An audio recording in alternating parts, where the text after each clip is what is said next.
ಅಧಿಕಾರದ ಅಮಲಿನಲ್ಲಿದ್ದ ಕಾಂಗ್ರೆಸ್ ಹತಾಶೆಯಲ್ಲಿದೆ. ಬಾಯಿಗೆ ಬಂದಂತೆ ಮಾತನಾಡೋರನ್ನ ಹದ್ದು ಬಸ್ತಲ್ಲಿ ಇಡಬೇಕು. ಕಾಂಗ್ರೆಸ್ ಸರ್ಕಾರದ ವಿರುದ್ಧ ವಿಜೇಂದ್ರ ನಡೆಸಿದಂತಹ ವಾಗ್ದಾಳಿ ಇದು. ಇಷ್ಟು ದಿನ ಭ್ರಮೆಯಲ್ಲಿದ್ದೇವೆ ಅಂತ ಕಾಂಗ್ರೆಸ್ಗೆ ಗೊತ್ತಾಗಿದೆ. ಮೋದಿ ಜನಪ್ರಿಯತೆಯಿಂದ ಸಚಿವರು ಸ್ಪರ್ಧೆ ಮಾಡಿಲ್ಲ. ಸಿದ್ದರಾಮಯ್ಯ, ಡಿಕೆಶಿಗೂ ಮೋದಿ ಜನಪ್ರಿಯತೆ ಅರ್ಥ ಆಗಿದೆ ಅಂತ ಹೇಳ್ತಾರೆ ವಿಜೇಂದ್ರ.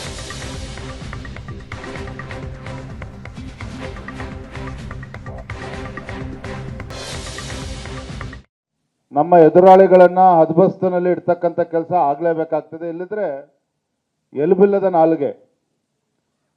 ಚುನಾವಣೆ ಸಂದರ್ಭದಲ್ಲಿ ಮೈಕ್ ಸಿಕ್ಕಿದೆ ಅಂತ ಹೇಳಿದ್ರೆ ಯಾರು ಏನ್ ಬೇಕಾದ್ರೂ ಮಾತನಾಡ್ಬೋದು ಅಂತಕ್ಕಂಥ ಪರಿಸ್ಥಿತಿಯಲ್ಲಿ ನಾವೆಲ್ಲರೂ ಕೂಡ ಇದ್ದೇವೆ. ಅದನ್ನ ವಸಂತ್ ಕುಮಾರ್ ಅವರು ವಿನಂತಿ ಮಾಡೋದೇನೆಂದ್ರೆ ಯಾರ್ಯಾರು ನಮ್ಮನ್ನ ಏನೇನು ಟೀಕೆ ಮಾಡಿದ್ರೆ ಅದನ್ನು ಪುನರಾವರ್ತನೆ ಮಾಡ್ತಕ್ಕಂಥ ಅವಶ್ಯಕತೆ ಇಲ್ಲ. ಕೇಸ್ ಹಾಕಿದ್ದೀವಿ ಅಂತ ಹೇಳಿದ್ರೆ ಸಾಕು. ನಮ್ಗೆ ಏನೇನು ಟೀಕೆಗಳು ಮಾಡಿದರೆ ಅದನ್ನು ಪ್ರಯೋಗ ಮಾಡ್ತಕ್ಕಂಥ ಅವಶ್ಯಕತೆ ಇಲ್ಲ. ನಾನು ಇವತ್ತು ಹೇಳಕ್ ಕೊಟ್ಟಿರ್ತಕ್ಕಂಥ ನಮ್ಮ ಮುಂದೆ ಇರ್ತಕ್ಕಂಥ ಸವಾಲು, ರಾಜ್ಯದಲ್ಲಿರ್ತಕ್ಕಂಥ ಕಾಂಗ್ರೆಸ್ ಸರ್ಕಾರ ಹತಾಶರಾಗಿದ್ದಾರೆ. ಇವತ್ತು ಯಾಕೆ ಹತಾಶರಾಗಿದ್ದಾರೆ ಅಂತ ಹೇಳಿದ್ರೆ, 9 ತಿಂಗಳ ಹಿಂದೆ ಬಂದಿರತಕ್ಕಂಥ ಈ ಹೊಸ ಸರ್ಕಾರ, ಕಾಂಗ್ರೆಸ್ ಸರ್ಕಾರ, ರಾಜ್ಯ ಸರ್ಕಾರ ಯಾವುದೋ ಒಂದು ಭ್ರಮೆನಲ್ಲಿ ಇದ್ರು. ಅಧಿಕಾರದ ಅಮಲಿನಲ್ಲಿ ಕಳೆದ ವಿಧಾನಸಭಾ ಚುನಾವಣೆಯಲ್ಲಿ ಬಂದಂತ ಒಂದು ಅಭೂತಪೂರ್ವ ಬೆಂಬಲ ಸಿಕ್ಕಂತ ಅಭೂತಪೂರ್ವ ಬೆಂಬಲದಿಂದ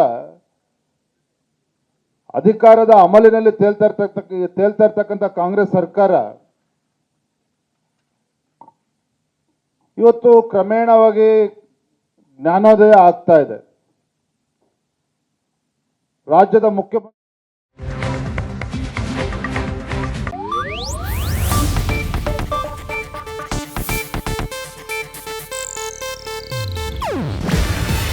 ಇದು ಏಷ್ಯಾನೆಟ್ ನ್ಯೂಸ್ ನೆಟ್ವರ್ಕ್ ಪ್ರಸ್ತುತಿ. ನೀವು ನೋಡ್ತಿದ್ದೀರಾ ಏಷ್ಯಾನೆಟ್ ಸುವರ್ಣ ನ್ಯೂಸ್.